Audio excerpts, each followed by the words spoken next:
Um, all right, so let's move on to our final team, which is Tunisia. Tunisia entering by way of beating Mali in the African qualifying third round, which is a very wild process, by the way. Do you know how the qualification worked in Africa? Maybe like very briefly. All right, because I had to look this up because I kept seeing like, oh, this team won the third round of this team, and it was always a third round champion. I'm like, what does that mean? Well, I know that they have like it's not like you play down typical tournament styles where you get like a one-on-one final. It's like you have groups, and then I think you kind of get like you have obviously like top seeds and then second place seeds, and then I think it's almost like a random draw, and then you play like a two-leg affair against your opponent that you get drawn against, and it's like winner goes and qualifies or something like that. Correct. Yeah, yeah. So the first round is um, basically exactly what you said. It's kind of like a tournament where the top teams advance in, or I shouldn't use the word tournament. It's really just you get drawn. It goes by world rank, right? So the top, or the I think it's teams 27 to 54. They will play home and away. Winner of that game goes on to play teams in the top 26. So the winners of the first round and then the top 26 teams all join in and play in a group form. So the groups then go groups of four, and the winner of each group moves into the third round, where it goes back to what they did in the first round. You get a random draw against one random team, and you go and winner moves on, essentially. So like Egypt and Senegal played each other, and now Egypt and Mo Salah aren't in, or Cameroon and Algeria for the same reason when you know DR Congo and Morocco played each other, or Mali and Tunisia. It's not like you put those four in a group and the top two advance. Yeah. Very, very strange. But anyways, Tunisia beat Mali. That's the long roundabout story of how that happened. They are in their sixth finals appearance, looking to get out of the group for the first time ever. They have yet to get out of the group. They are ranked 30th in the world, and they are led by another Tunisian, Jalel Kadri. He was appointed in January, and they're looking to spice things up in this rather difficult group. Talk to me about some form. Sure. So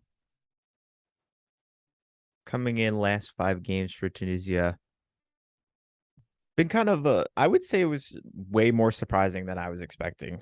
Um, we got a 0-0 draw against Botswana, which is, not a great start. But then they go back to back with a 2-0 win against Chile and a 3-0 win against Japan. Where in the world did that come from? By the way, both those teams were playing relatively strong levels. Yeah. I just all right. Anyway, then they have a 1-0 win against Comoros, and then a pretty expected 5-1 loss against Brazil. Shellacking, if you will. Yeah, but it's hard to blame them. Brazil's really No, good. yeah. Are they really? Um, yeah, I mean they're currently ranked number one. Um, Botswana's 148, Chile is 29, Japan's 24, and Comoros is 129. So a really mixed bag. I wouldn't say that their form is really. I wouldn't say it's been bad at all. I mean, they got besides the Botswana game, obviously Chile and Japan are really great results. Comoros 1-0, you got the win. And then Brazil, it's like, what are you gonna do? Brazil's tough. You can only go out there and do what you can to limit the damage. Correct. Yeah. Another bunch of different goal scorers. You got Sliti, Jaziri, Maskani, Abdi, Jabali, Ben Ramdhane, Sasi, Kenisi. I mean, tons of people contributing goals here um, against some legit talent. I mean, Chile and Japan. Chile just missed out on a World Cup spot. Japan is in. Brazil is in, but that's not one to talk about. Comoros, Botswana, Equatorial Guinea. when we won't talk about those. But yeah, this team is not one to sleep on. They are, like I said, they're higher ranked than Australia. Yeah, and it's not for no Uh, reason. right. They've got players spread across some pretty competitive leagues, and are playing well together. One of the first players I want to talk about is Skahiri, the center defensive mid from the Bundesliga. I believe he plays in Cologne. Um, he's a focal point for everything defensive that happens. He's strong with tackles. He's good in the air. He's got good vision. Um, whenever he wins that ball, he's going to release them and he's going to get them into space and get them putting defenders with their back to goal. If Tunisia is going to have success, Skahiri is going to have the tournament of his life. Yeah, I had him in my on my list as well. Nice. Um, Another guy I had on my list. This was actually a name that I recognized when I was going through it. Wabi Kazri. If you recognize that name. Yeah. Yeah, Love Wally Kazri. My yeah. boy. Playing for Montpellier right now. Pretty okay season so far. 6.74 rating, 2 goals, 1 assist, and 11 appearances. World Cup qualifying, he was pretty good for them. 3 goals, 1 assist, and 6 appearances.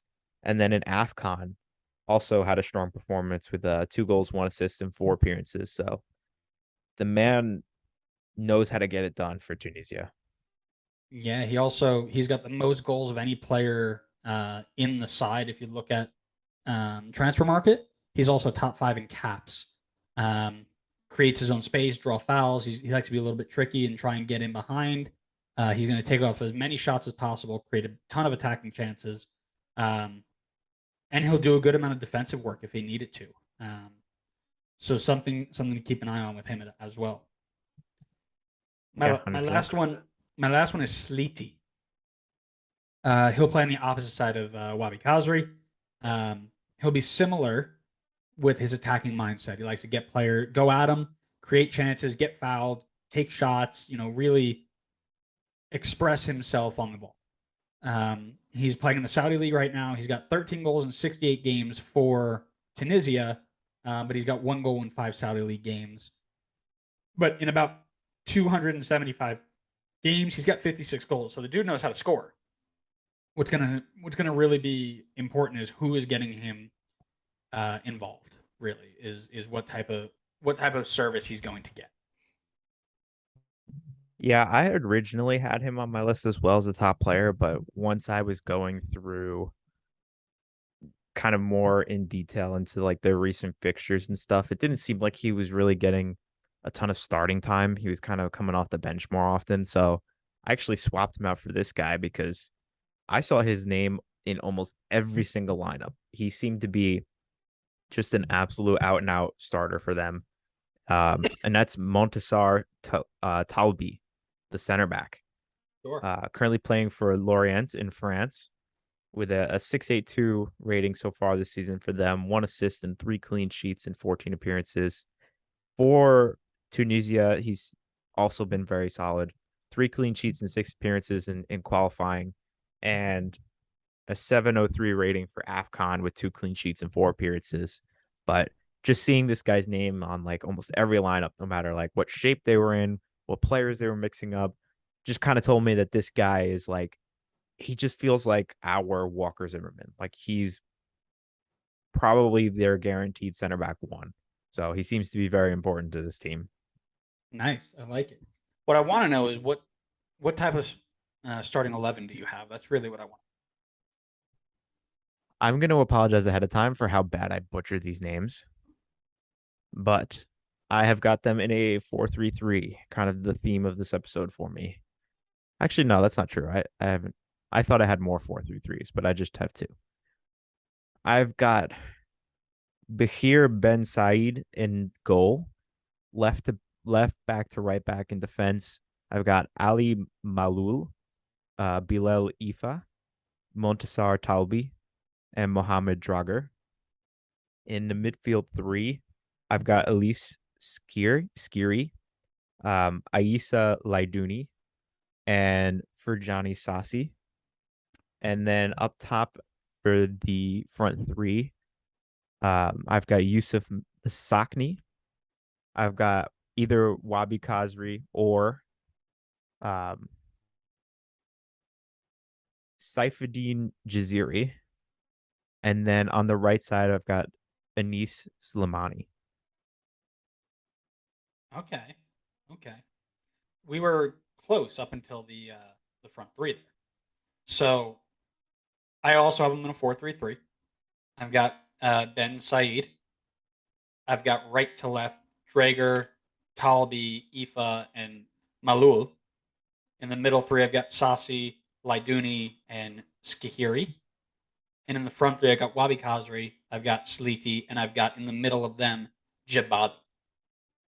So same idea, just different personnel. Um, I think they try and get Saliti and Wabi Kazri together, considering they have. I think they're 1 and 2 in goals for this team, so it would be silly not to keep them in there.